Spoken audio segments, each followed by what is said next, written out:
Is this thing on?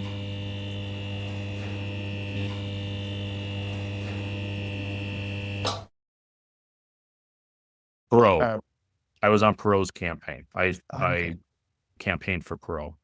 So I think that liberals, a lot of liberals are just misinformed. I believe that they've been told by the mainstream media that the Democrats are for the little guy and they're to help the little guy, and that the Republicans are the people that only want money and they don't care about people, and they're just heartless people that are only worried about money. And nothing could be further from the truth. But I just think that a lot of liberals are just misinformed as to how capitalism works best and how bad socialism and communism is. And that I think a lot of people who are on the left believe that you can have socialism, you can have a mix of capitalism and communism, and it would be a good hybrid. But it never ends up that way, because once you give power to the government, it takes and takes and takes,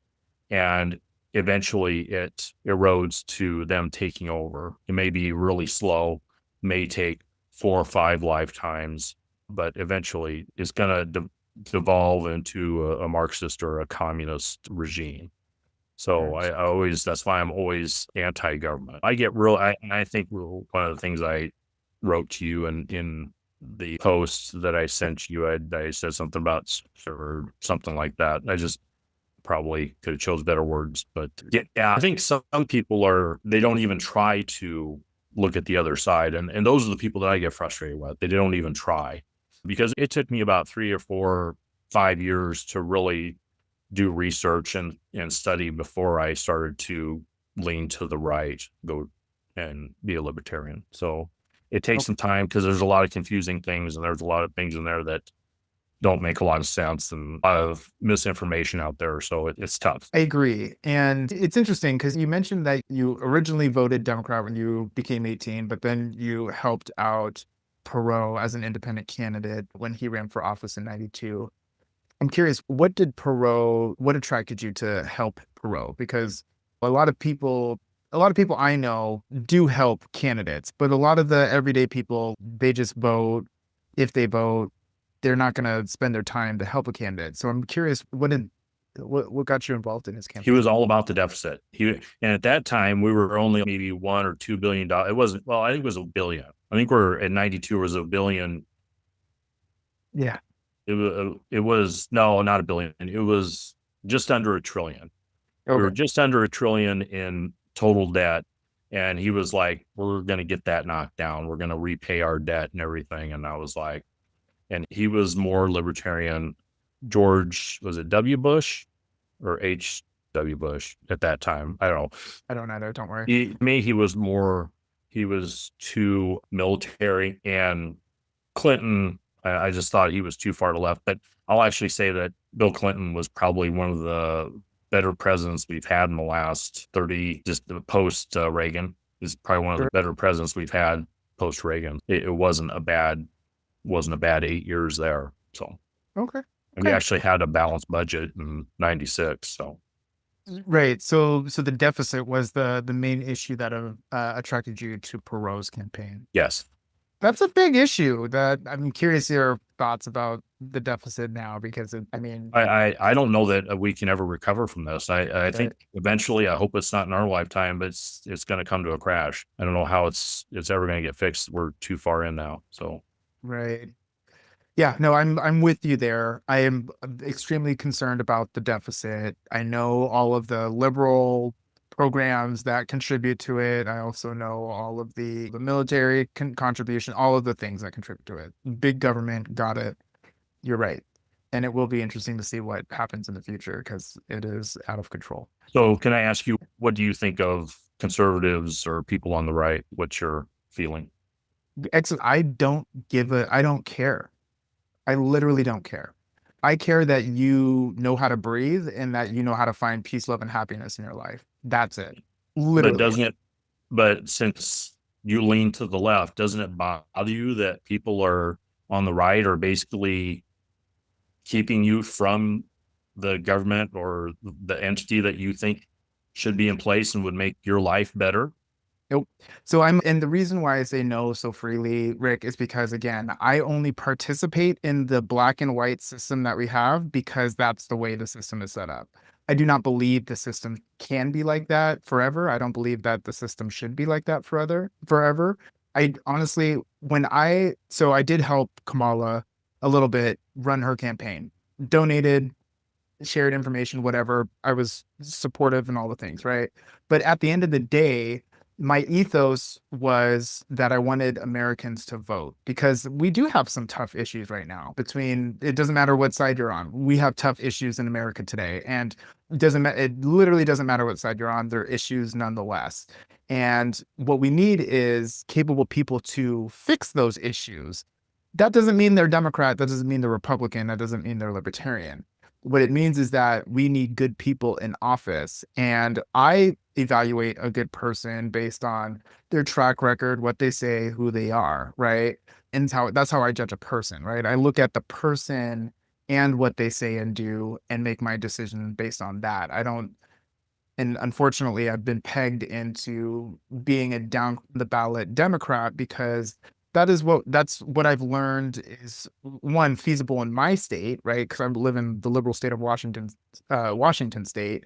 But two, because again, that binary system. I just want conservatives to be happy and to find happiness within themselves and their families and their communities. I don't want to feel like I'm a hated person by people who don't believe the same things that I am. I don't want people to think that I should be killed because I believe and love differently than them. You know what I'm saying? I don't really, the politics is just circumstantial at this point.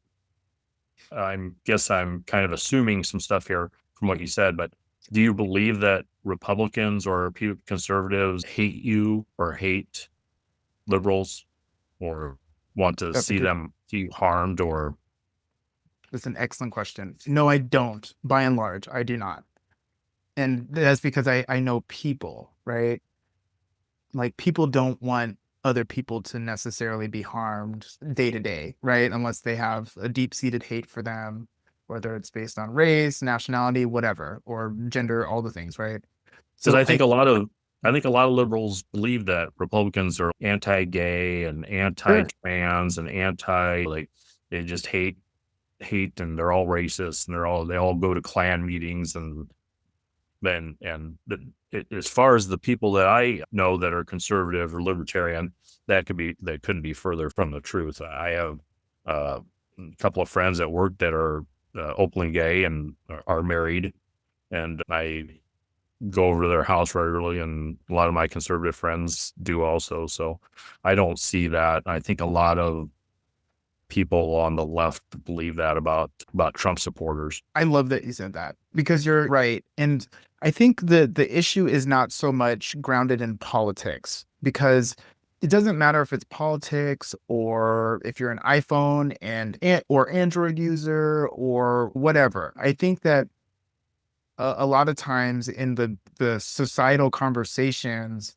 we peg people as being one way or another, and then based on the conversation of the time, we demonize them or uplift them or whatever. But when you get to the individual level, like I said earlier, having a conversation with a conservative or a libertarian or even a Nazi is not going to be the same person to person than it would be in the context of societies and groups of people. And so with that, I have conservative friends. Even as a politician, I work across the aisle to make sure that all voices are represented when I make decisions. And I don't care how you vote or who you are. Of course, I want to see the world be the version of the world that I want it to be, but I'm also grounded in the reality that there's ebbs and flows to these things. And sometimes progress means forward progress and then backward progress in another way. And so I get those gray areas of society and how we think about each other. And I just I want to cut through that a bit. And that's why Rick, and I think you recognize this. That's why I am open to talking to people and of different beliefs and backgrounds, because at the end of the day, I care about you as a person, not your ideas or your political leanings. Okay. The next question I have for you, which is actually poignant now, is what is the worst thing about society to you? I think people that assume. I just detest people that assume things. I know that I've seen people that have really been negatively affected, and I really can't go into how that is, but through assumptions and how their lives were totally turned upside down. Sure. And so I see that a lot on social media. People just usually thinking the worst of something without actually taking time to step back and go, okay, well, maybe this situation could be because of this, or this, and we don't know. There's a lot of unknowns, but yet the people will get on there and assume a lot of things based on what they see or hear or from just a small account. So that's the one thing that really bothers me about society. I couldn't agree more with that, Rick. I really couldn't. Just kind of open up the conversation a little bit. Are you talking like Me Too or cancel culture? I guess that would be part of it. I'm thinking more as far as the court system and things like Oh, that. no, the court system is a good example. And I know I will respect the fact that you don't really want to go into it, but I agree. By and large, assumptions are a plague in society. And if people just take time to do their research or dig deeper into an issue, they might find what they're being told is not the full truth. Yeah. Yeah, and I think a lot of times in the media, not just CNN or MSNBC, but Fox News also, but there's a lot of times in the media where you get a story and you would think that people would go, well, okay, so they're leaning towards this side of it, but what about all these other variables that it could be? And Right. they don't think about that stuff. And it's like, well, I mean, how do you form an opinion from just one story and not actually go in and try and dig a little bit on something that you care about and instead of just assuming the worst? Or taking what people tell you at face value, right? Yes, exactly. Yeah. Yeah, like your friend I comes up and tells you that, oh, well, so and so did this and this to me and blah, blah, blah. And it's like just because they're your friend doesn't mean that they're right. That's It right. doesn't mean that isn't another side to that story that you need to investigate before you jump and just say, "Oh, you're absolutely right." And it's like, well, are you doing your friend more harm by just agreeing Right. with them than actually being critical thinker and saying, "Well, what about this side of it?" Or what about could it have been this that caused it? Maybe you own a little bit of this stuff like No, that. yeah, I 100% agree with you, Rick. An example for my life with that is when somebody tells me about somebody I'm about to meet and they color that person as like, "Oh, you gotta be careful, watch what you say about this and that," and stuff like that, and then I end up meeting them. I'm very lucky that I'm relatively charismatic and I'm a nice person, so people resonate with me pretty easily. But the point is I've oftentimes been disappointed in what I've been told about somebody because what I found after getting to know them the way I would do anybody, it was just different. So I agree Sure. with you, and that is something that bothers me. It's when people do that. So the next question I have for you, Rick, is what do you believe is one of the reasons that Trump and the largely Republic Congress was elected? I think it was the economy and the border. I think that's what it boiled down to. As much as I see Democrats now post election say that Kamala ran a great campaign and she only had 100 days, I totally disagree with that. That for the first 30 days, I think what she tried to do is I think she tried to do what Biden did. I think she tried to stay in the basement. And after 30 days, I think she realized that she wasn't going to win that way.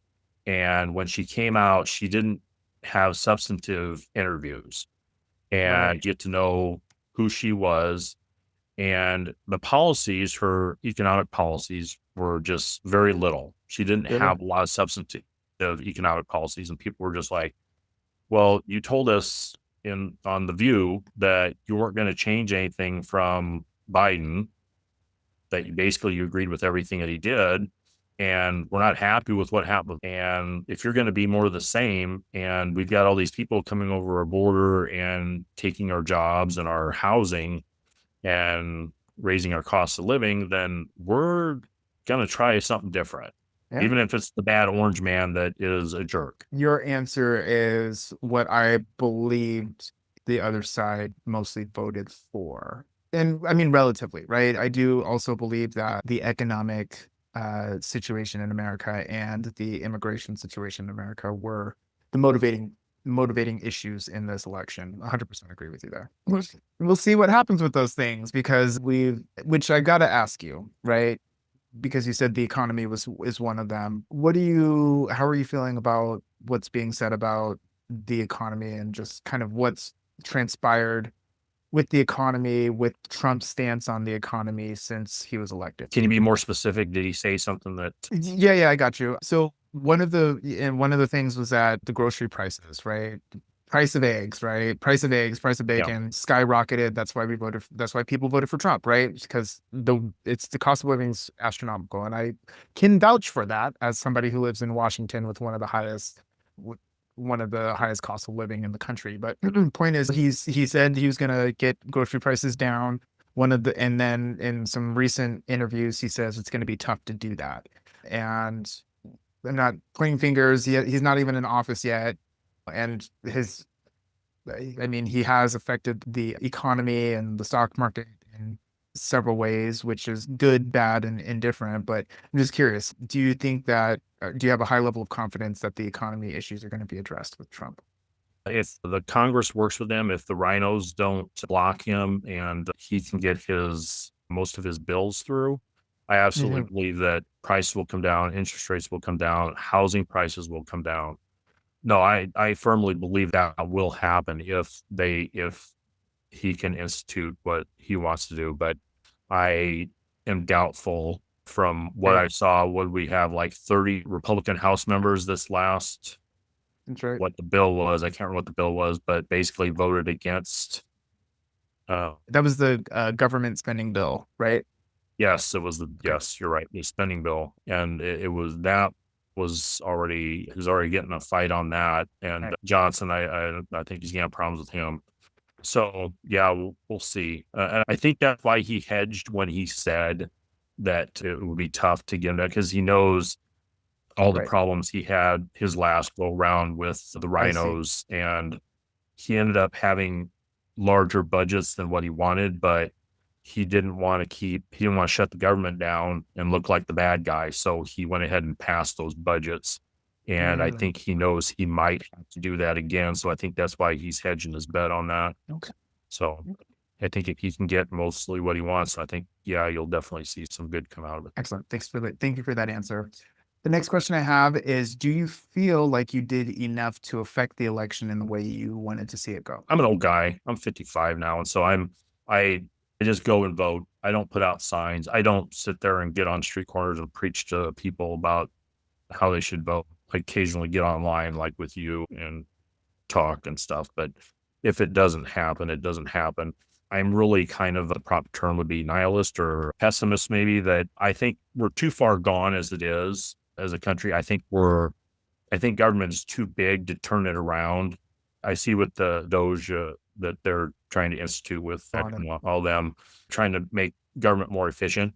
The only way you can ever do that is to get rid of the 16th Amendment and to eliminate federal income tax. That's the only way you would ever affect true change in the federal government and make things much more efficient and much better is take the money out of government. And that's Sure. the only way it's ever going to happen. It's so big and bloated that, and there's so many, I don't think people really realize how many entities and how many different agencies there are Yeah, in the federal government and how big it really is that it's just massive. that is very true. And all the agencies and the several departments within those agencies and the Yes. teams within those. I mean, Yes. I believe me, I hear what you're saying, and you're not wrong by and large. So the next question I have for you is, what do you want to say to yourself 4 years in the future? If you were to, in 4 years, you were looking back on this, what would you want to hear from yourself? As far as hoping that something good happened or what? Just in general, Or just in life in general or with politics? yeah, life in general. Yeah, I mean, not everything revolves around politics. I hope to be retired. I'm getting close to 60 and my 401k is going to come in. And so I'm just hoping that things last long enough that I can retire and just live out and Say become, that. yeah. So yeah, I used to be a lot more politically active and stuff, but I'm getting older and I'm getting tired. I, I still like to have political debates and talk to people about it. well, good, good. Well, I am glad that you were interested enough to have this conversation with me. Conversation as a debate, though. I categorize it as a real conversation because again, I try not to, one, put myself or my guests in that bubble of you're this, so you have your prescribed way of thinking. I Mhm. Yeah, prefer to say, hey, Rick and Lewis are having a conversation. What matters to you? sure. I Absolutely. appreciate you, Rick. I really do. I hope you continue to listen and would love to have you on it again in the future. I'm going to sign off like I do all of my episodes. We are all different, but we are all also the same. What matters is we recognize that and move forward to make a better world for all of us. Thank you. Thank you for your time. Absolutely. And thank you for yours. You take care and happy new year.